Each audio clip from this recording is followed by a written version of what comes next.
So we're gonna intro to Crucifix, okay? Let's just start from this turtle. So I'll just say this, whenever I get to a turtle position, especially for ADCC, my go-to is this stance, where I'm covering one knee up, one knee down, covering his hips, and I'm starting to look for body locks and thigh pries and wrist rides, okay? But there is times when it makes sense to go to Crucifix. It's a really great way to take the back and compromise our partner's arm right from the beginning. So let's just turn this way. If I want to go Crucifix, I need to be able to insert my knee into this gap, all right? And then I need some kind of, I am going to catch his arm in a sec, I need some kind of control over this side of his body. It could be a wrist ride, it could be a seat belt, it could be a figure four head and arm. These are all good grips to have, okay? When I have a wrist ride, it gives me the ability to use the other hand. So what I'm going to do is I'm going to take an inside grip on his wrist and pull it out. If I grab with my thumb, a lot of time he'll pull his hand back to the inside, right? So if I go here, now it's hard for him to do that. Then I can peel it out, put my heel inside, and I've put him in a Crucifix position, right? Now this can go a couple different ways. There is entries where we can roll over the top and enter the Crucifix. I'm not a big fan of that. I actually like to fall to my side and take my partner's back. So usually what this is gonna look like here is I'm gonna post my knee up, all right? If I don't post my knee up, this is usually what's gonna happen. As I roll, he's gonna jump all the way to the other side because I have no control over his hips. It's not the worst thing in the world because we're still putting our partner into a Crucifix, but I didn't get the back. I didn't put him in between my knees. So what's recommended is when you're here and you get to your position is I wanna have a wedge on his hip.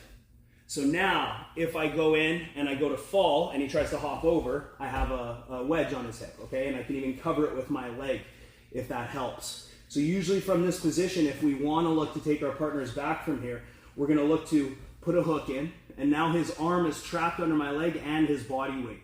So from here, let's say I wanted to transition, I may or may not be able to get a body lock, but I should be able to cross my feet. I'm just going to take my bottom leg out and bring it across, and then if you're long enough, you can body triangle, or we can just cross feet. We make sure that the leg that's covering the arm, we're covering that leg. Okay, so obviously this would be ideal, and now we're on the strong, or the overhook side, I should say, ready to start strangling our partner, all right? Let's talk about leg positioning. This is good. So let's turn this way, buddy. We'll go all the way around so you can see our asses here. So guys, if I have live toes here, what this is going to do is it's actually going to it's going to bring me forward. I don't want to be forward here because now there's ankle exposure. So what he could do is he could step over, put a Kosoto in. Look, if he covers my leg here, that totally changes the position. Now, even if I rolled, it would be hard for me to take his back. And if he pinches down on my wrist, he could hit a Makikomi and start to reverse me from here, okay? So I do not want him to cover that leg at all. So the way that we prevent this is as we insert our knee, we keep our foot dead and we put our heel as close to our butt as possible, and we keep our foot away from our partner's center line. So we bring it more out here if we can. All right, so now whatever kind of control, maybe a wrist ride would be best. I'm gonna now pry open his hand, come in here, and then I'm in this Crucifix position. So from here, I'm gonna think about switching my base. I can now roll through, and I make sure that my knee covers his hip, so he can't jump to the other side easily. Then I'm gonna throw my hook in, and now from here I'm gonna switch my hooks. 1, 2. Now I'm in a good position to come in, and it's a 2-on-1, right? We could also do, sometimes you may, with the wrist ride, let's turn around.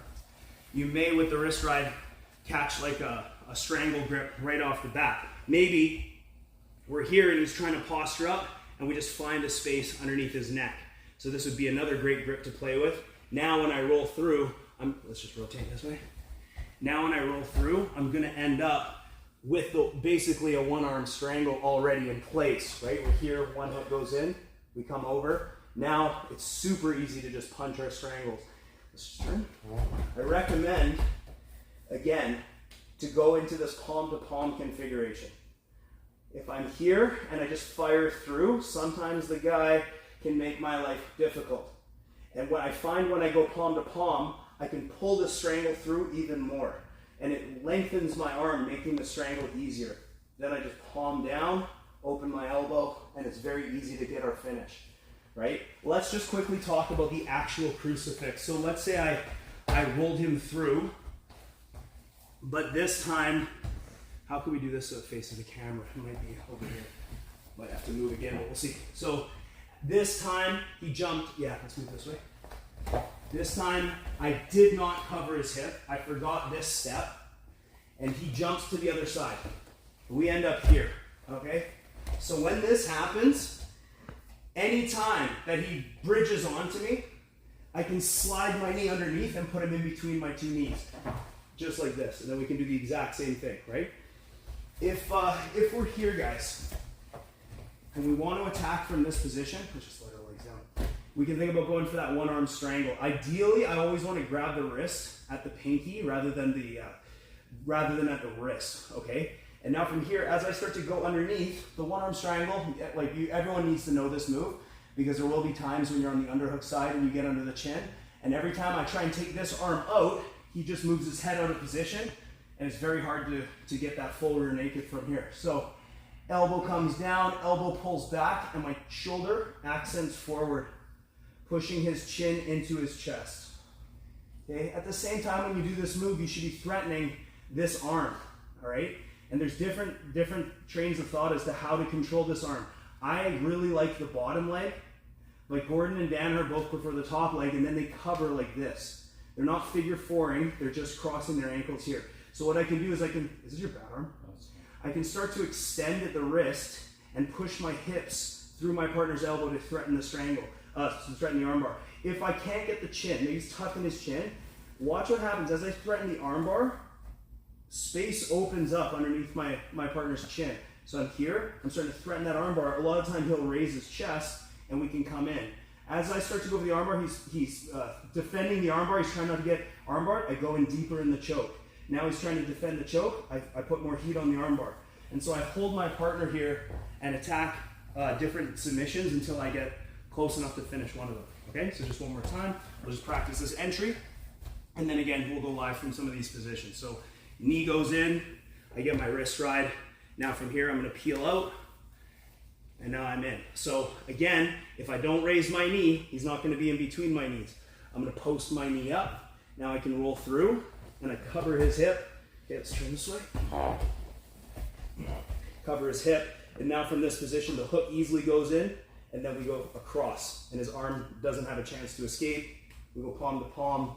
Okay, so I'll leave this up to you after you enter the crucifix. Play with the different situations and the different submissions. Questions? All right, let's go. 1, 2.